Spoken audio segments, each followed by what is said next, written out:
We three kings of Israel, Saul, David, and Solomon. We have just finished up 1 Samuel. My name is Adam Green, and we're going through, moving forward to 2 Samuel. Now, at the end of 1 Samuel, what happened was Saul died. Finally. After years and years, Saul has finally gone away, and now it's time for David to take the throne, right? So David's one big obstacle that he was willing to wait for God on, which is a great thing. That's what you want. You want to wait for God, and whatever God's timing is finally out of the way, and now David will go and triumphantly take the crown and rule over all of Israel. Yeah, not so much. Okay, we're going to find out exactly what happens, but let's just say it was not exactly easy for David at this point to take the kingship. So starting in 2 Samuel now, chapter 1, verse 1, we see that after the death of Saul, when David had returned from striking down the Amalekites, David remained 2 days in Ziklag. And on the third day, behold, a man came from Saul's camp with his clothes torn and dirt on his head. And when he came to David, he fell to the ground and paid homage. And David said to him, "Where do you come from?" And he said to him, "I have escaped the camp of Israel." Now remember, David didn't know anything about what was going on there at this point. He had his own battles to fight. Verse 4, and David said to him, "How did it go? Tell me." And he answered, "The people fled from the battle, and also many of the people have fallen and are dead. And Saul and his son Jonathan are also dead." Then David said to the young man who told him, "How do you know that Saul and his son Jonathan are dead?" And the young man who told him said, "By chance I happened to be on Mount Gilboa, and there was Saul leaning on his spear, and behold, the chariots and horsemen were close upon him. And when he looked behind him, he saw me and called to me, and I answered, 'Here I am.' And he said to me, 'Who are you?' And I answered him, 'I am an Amalekite.' And he said to me, 'Stand beside me and kill me, for anguish has seized me, and yet my life still lingers.' So I stood beside him and killed him, because I was sure that he could not live after he had fallen. And I took the crown that was on his head and the armlet that was on his arm, and I brought them here to my Lord." So, if you remember from last time, Saul had tried to get the armor bearer, his young man, to kill him. And the armor bearer wouldn't do it, so Saul fell on his sword, right? And all that we saw at that point was, from the standpoint of the chariots and the horsemen that came to him, that Saul was dead when they got there, and they took his body, they beheaded him, separated his head from his body, hung his body up in a temple, and then took his head and desecrated it, right? But what we find out here is there was a little bit of something going on in between that time. And this Amalekite came, and Saul, even though he had fallen on his sword or his spear or whatever it was, he still wasn't dead. It didn't kill him. And he's just sitting there in anguish, or laying there in anguish, not dead, leaning on his spear. And then finally the Amalekite actually kills him. Takes the crown, takes the armlet that was on his arm, and brings them to David. Verse 11, then David took hold of his clothes and tore them, and so did all the men who were with him. That was part of the mourning tradition of the time, right, when they're grieving. And they mourned and wept and fasted until evening for Saul and for Jonathan his son, and for the people of the Lord and for the house of Israel, for they had fallen by the sword.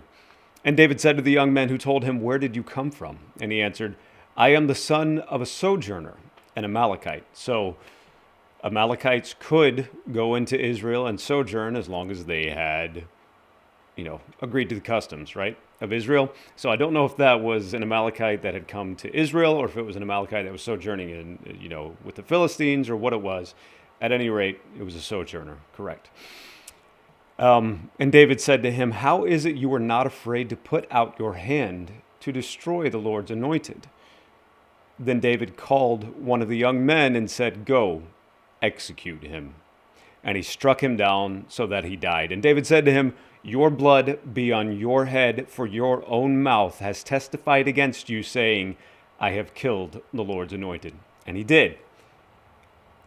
Saul was going to die. And it's one thing if Saul had died at the hands of his enemies in battle, that's one thing. And we're going to see that as we move on, that dying in battle is one thing, but then dying outside of battle is completely different. David had plenty of blood on his hands as far as battles and wars were concerned. Up to this point, we don't see anything as far as blood on his hands regarding others. But this is one of his first acts as what should be king at this point, although he hadn't been officially crowned, so to speak, was to have someone executed. But it was the person who had killed the Lord's anointed. That's how much David still, even in Saul's death, even after Saul had pursued him all this time, David still regarded that as utmost. In verse 17, David lamented with this lamentation over Saul and Jonathan his son, and he said it should be taught to the people of Judah. Behold, it is written in the book of Jashar, he said, Your glory, O Israel, is slain on your high places. How the mighty have fallen. Tell it not in Gath, publish it not in the streets of Ashkelon, lest the daughters of the Philistines rejoice, lest the daughters of the uncircumcised exult. Remember, David would have been familiar with those places, having been with the Philistines for years at this point. Verse 21, You mountains of Gilboa, let there be no dew or rain upon you, nor fields of offerings, for there the shield of the mighty was defiled, the shield of Saul not anointed with oil. From the blood of the slain, from the fat of the mighty, the bow of Jonathan turned not back, and the sword of Saul returned not empty. Saul and Jonathan, beloved and lovely, in life and in death they were not divided. They were swifter than eagles, they were stronger than lions. You daughters of Israel, weep over Saul, who clothed you luxuriously in scarlet, who put ornaments of gold on your apparel. How the mighty have fallen in the midst of battle. Jonathan lies slain in your high places. I am distressed for you, my brother Jonathan. Very pleasant you have been to me. Your love to me was extraordinary, surpassing the love of women. How the mighty have fallen, and the weapons of war perished. David laments the death of not just the king, but God's anointed, and his son, whom obviously David had a close relationship with. In chapter 2, verse 1, we see that after this, David inquired of the Lord, Shall I go up into any of the cities of Judah? And the Lord said, Go up. David said, To which shall I go up? And he said, To Hebron. So David went up there, and his two wives also, Ahinoam of Jezreel, and Abigail, the widow of Nabal of Carmel. And David brought up his men who were with him, everyone with his household, and they lived in the towns of Hebron. And the men of Judah came, and there they anointed David king over the house of Judah. When they told David, it was the men of Jabesh-Gilead who buried Saul. David sent messengers to the men of Jabesh-Gilead and said to them, May you be blessed by the Lord because you showed this loyalty to Saul your Lord and buried him. Remember, they made a raid on the Philistines, on the temple. They grabbed Saul's body, took him back and buried him. Now may the Lord show steadfast love and faithfulness to you, and I will do good to you because you have done this thing. Now therefore let your hands be strong and be valiant, for Saul your Lord is dead, and the house of Judah has anointed me king over them. Excellent. David is finally king. Verse 8, but, always a but Abner, the son of Ner, commander of Saul's army, took Ishbosheth, the son of Saul, and brought him over to Mahanaim. And he made him king over Gilead and the Asherites and Jezreel and Ephraim and Benjamin and all Israel. Ishbosheth, Saul's son, was 40 years old when he began to reign over Israel, and he reigned 2 years. But the house of Judah followed David. And the time that David was king in Hebron over the house of Judah was 7 years and 6 months. Even at the beginning, right after Saul was killed, Israel still follows a different path than what God has put them on. Judah is over here, and they're saying, okay, we will follow God, but then Israel comes over here and says, no, we're going to follow this other way. We're going to follow our own way and what we want. And so we have 2 kings, one over Judah, one over Israel. That will be a common theme throughout the entirety, or I mean, the rest of the history of Israel, right? A common theme. Verse 12, Abner, the son of Ner, and the servants of Ishbosheth, the son of Saul, went out from Mahanaim to Gibeon. And Joab, the son of Zeruiah, and the servants of David went out and met them at the pool of Gibeon. And they sat down, the one on one side of the pool and the other on the other side of the pool. And Abner said to Joab, let the young men arise and compete before us. And Joab said, let them arise. Then they arose and passed over by number, 12 for Benjamin, and Ishbosheth, the son of Saul, and 12 of the servants of David. And each caught his opponent by the head and thrust his sword in his opponent's side, so they fell down together. 24 young men stabbing each other in the side and killing each other.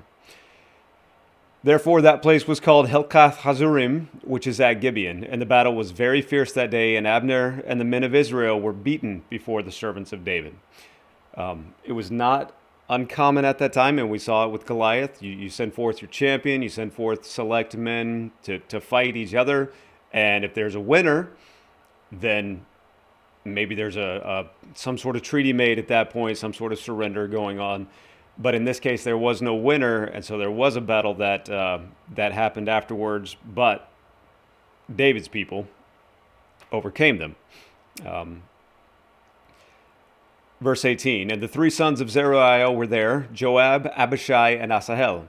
Now Asahel was as swift of foot as a wild gazelle, and Asahel pursued Abner, and as he went, he turned neither to the right hand nor to the left from following Abner. Then Abner looked behind him and said, is it you, Asahel?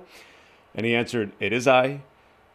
Abner said to him, turn aside to your right hand or to your left, and seize one of the young men, take his spoil. But Asahel would not turn aside from following him. And Abner said again to Asahel, turn aside from following me. Why should I strike you to the ground? How then could I lift up my face to your brother Joab? There was obviously some kind of relationship going on here. There was something that they really didn't want to fight each other so much. At least between Joab and Abner, but there it was. Verse 23, he refused to turn aside. Therefore Abner struck him in the stomach with the butt of his spear, so that the spear came out at his back, and he fell there and died where he was. Yeah, I would think so.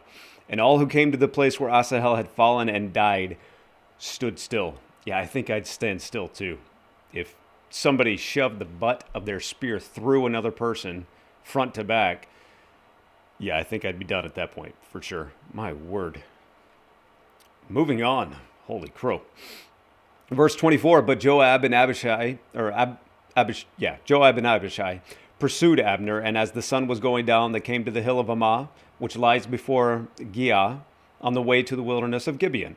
And the people of Benjamin gathered themselves together behind Abner, and became one group, and took their stand on top of a hill. Then Abner called to Joab, shall the sword devour forever? Do you not know that the end will be bitter? How long will it be before you tell your people to turn from the pursuit of their brothers? They still understood. They were brothers here. And Joab said, as God lives, if you had not spoken, surely the men would not have given up the pursuit of their brothers until the morning. So Joab blew the trumpet, and all the men stopped and pursued Israel no more, nor did they fight any more. And Abner and his men went all that night through the Arabah. They crossed the Jordan, and marching the whole morning, they came to Mahanaim. Joab returned from the pursuit of Abner, and when he had gathered all the people together, there were missing from David's servants 19 men besides Asahel. So remember, you have the 12 men, you have Asahel, and then you have, 6 more? 6 more? 7 more. Math is hard. Verse 31, but the servants of David had struck down of Benjamin 360 of Abner's men. That's a lopsided fight right there. And they took up Asahel and buried him in the tomb of his father, which was at Bethlehem. And Joab and his men marched all night, and the day broke upon them at Hebron.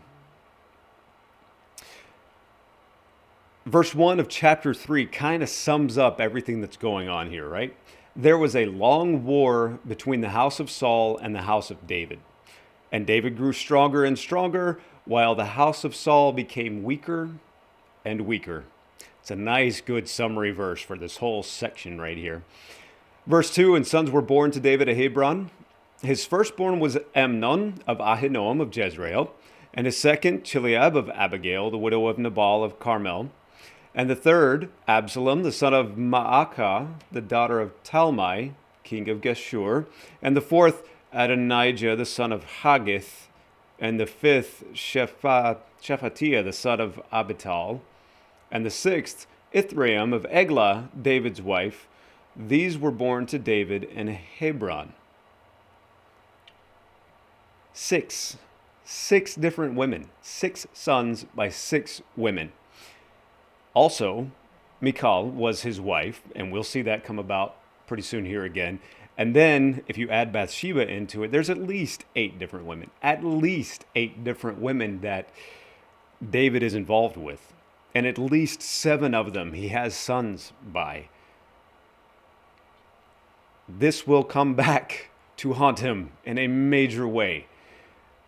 Multiple women, it never turns out well in the scriptures. I realize it was something that was done a lot. There was a lot of status symbol that went along with it as well, especially if you were a king or a leader or some type of power. But it never turned out well when you had children by multiple women in particular, or if one woman couldn't have children, another other woman could. Things just never turned out well that way. You look at Rachel and Leah, you look at Samuel's mom, which I'm drawing a blank on her name for now, but at any rate, Samuel's mom and the other wife that was there. And then you look at what's going to happen with David's wives and David's sons. There's going to be issues. So verse 6 in 2 Samuel chapter 3, while there was war between the house of Saul and the house of David, Abner was making himself strong in the house of Saul. Now Saul had a concubine whose name was Rizpah, the daughter of Aiah, and Ishbosheth said to Abner, "Why have you gone into my father's concubine?" Now this is the first mention we even have that there was any other woman whatsoever besides the one wife of Saul's, right? Any potential woman even. Verse 8, then Abner was very angry over the words of Ishbosheth and said, "Am I a dog's head of Judah? To this day I keep showing steadfast love to the house of Saul your father, to his brothers and to his friends, and have not given you into the hand of David, and yet you charge me today with a fault concerning a woman? God do so to Abner and more also." They like the third person there, huh? "If I do not accomplish for David what the Lord has sworn to him." So Abner even knew what the Lord swore to David, but he had an allegiance and a loyalty to Saul and his house. So, accomplish for David what the Lord has sworn to him, to transfer the kingdom from the house of Saul and set up the throne of David over Israel and over Judah from Dan to Beersheba. And Ishbosheth could not answer Abner another word because he feared him. Yeah, we see who was actually running things there, right? Verse 12, and Abner sent messengers to David on his behalf, saying, "To whom does the land belong? Make your covenant with me, and behold, my hand will be with you to bring over all Israel to you." Abner understood he really had the power too. Verse 13, and he said, "Good, I will make a covenant with you, but one thing I require of you," this is David saying this to Abner, "that is, you will not see my face unless you first bring Michal, Saul's daughter, when you come to see my face." Then David sent messengers to Ishbosheth, Saul's son, saying, "Give me my wife Michal, for whom I paid the bridal price of 100 foreskins of the Philistines." The bridal price was 100 foreskins. Remember, he actually got 200 foreskins. He got more than what the bridal price was. Verse 15, Ishbosheth sent and took her from her husband Paltiel, the son of Laish, but her husband went with her, weeping after her all the way to Bahurim. Remember, she was given to somebody else by Saul. Then Abner said to him, "Go, return." And he returned. Abner was an imposing figure, obviously. If he'll make you leave your wife, he's an imposing figure.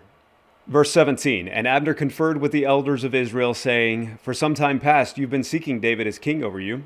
Now then bring it about. For the Lord has promised David, saying, by the hand of my servant David I will save my people Israel from the hand of the Philistines and from the hand of all their enemies." Abner also spoke to Benjamin. And then Abner went to tell David at Hebron that all that Israel and the whole house of Benjamin thought good to do. When Abner came with 20 men to David at Hebron, David made a feast for Abner and the men who were with him. And Abner said to David, "I will arise and go and will gather all Israel to my lord the king, that they may make a covenant with you, and that you may reign over all that your heart desires." So David sent Abner away, and he went in peace. Abner was very mad at Ishbosheth. Verse 22, just then the servants of David arrived with Joab from a raid, bringing much spoil with them, but Abner was not with David at Hebron, for he had sent him away, and he had gone in peace. When Joab and all the army that was with him came, it was told Joab, Abner the son of Ner came to the king, and he has let him go, and he has gone in peace. Then Joab went to the king and said, what have you done? Behold, Abner came to you. Why is it that you have sent him away so that he is gone? You know that Abner, the son of Ner, came to deceive you and to know you're going out and you're coming in and to know all that you were doing. What an assumption from someone who wasn't even there, right? But we're going to find out just exactly why he made that assumption and what he's saying. Joab is not a fan of Abner anymore, right? Verse 26, when Joab came out from David's presence, he sent messengers after Abner, and they brought him back from the cistern of Sirah. But David did not know about it. And when Abner returned to Hebron, Joab took him aside into the midst of the gate to speak with him privately, and there he struck him in the stomach so that he died for the blood of Asahel his brother. Afterward, when David heard of it, he said, I and my kingdom are forever guiltless before the Lord for the blood of Abner, son of Ner. May it fall upon the head of Joab and upon all his father's house. And may the house of Joab never be without one who has a discharge or who is leprous or who holds a spindle or who falls by the sword or who lacks bread. He just curses the entire house of Joab. Wow. So Joab and Abishai, his brother, killed Abner because he had put their brother Asahel to death in the battle at Gibeon. Interesting. Very interesting. Verse 31, 2 Samuel chapter 3. Then David said to Joab and to all the people who were with him, tear your clothes and put on sackcloth and mourn before Abner. And King David followed the bier. Interesting, isn't it? That they killed him. David knew they killed him. And he says, now you're going to mourn for him. You don't just get away with it like that. Verse 32, they buried Abner at Hebron. And the king lifted up his voice and wept at the grave of Abner, and all the people wept. And the king lamented for Abner, saying, should Abner die as a fool dies? Your hands were not bound, your feet were not fettered, as one falls before the wicked you have fallen. And all the people again wept over him. Then all the people came to persuade David to eat bread while it was yet day. But David swore, saying, God, do so to me, and more also, if I taste bread or anything else till the sun goes down. He was determined to fast that day. And all the people took notice of it, and it pleased them, as everything that the king did pleased all the people. David was a good king with a good record. He trusted God. He had that faith, and that faith showed to all the people. And the way he acted here and the way he reacted to those who were killed unjustly, all of that showed to all the people. Despite the wars, despite the battles, despite the raids and everything like this, at his heart, he was still a man after God's own heart. And he was still looking for the things that God was looking for, which ultimately were peace and absolutely a unified Israel that followed after God as well. Verse 37, so all the people and all Israel understood that day that it had not been the king's will to put to death Abner the son of Ner. And the king said to his servants, do you not know that a prince and a great man has fallen this day in Israel? And I was gentle today, though anointed king. These men, the sons of Zeruiah, are more severe than I. The Lord repay the evildoer according to his wickedness. On that positive note, we'll pause there as we get into 2 Samuel chapter 4 next time. We see this all throughout David's life. Despite the things that we would look at and say, what an awful man he is, he still has that heart that's after God's own heart. And that's possible for all of us too, especially with the Holy Spirit inside of us, to be able, despite the sin that so easily ensnares us and that we run after so easily, we can still have a heart after God's own heart, and we can still follow him. And the things that I think, as I read through Scripture, that God wants from us are not only for us to follow him and do what he wants us to do, he wants that relationship and that fellowship with us. That was the thing that Saul never got to the point of. Even with the Spirit inside of him, even doing things that he may have thought were the right things to do, he never got to that relationship. and that friendship with God, the point where he called Abraham his friend, right? Where he called the disciples, they started as servants, and he called them servants, but then later on he moves to saying, I no longer call you servants, I call you friends. And that's the heart of God with us, and that's incredible. The one who made the entirety of the world, the universe, everything, wants that friendship and that closeness, that fellowship, that communion and relationship with us. And we can have it. And that's incredible. But it starts with that faith and that trust. That is the foundation that it's built on. Trust in Christ, his finished work for us, his resurrection, his power, and trust in God.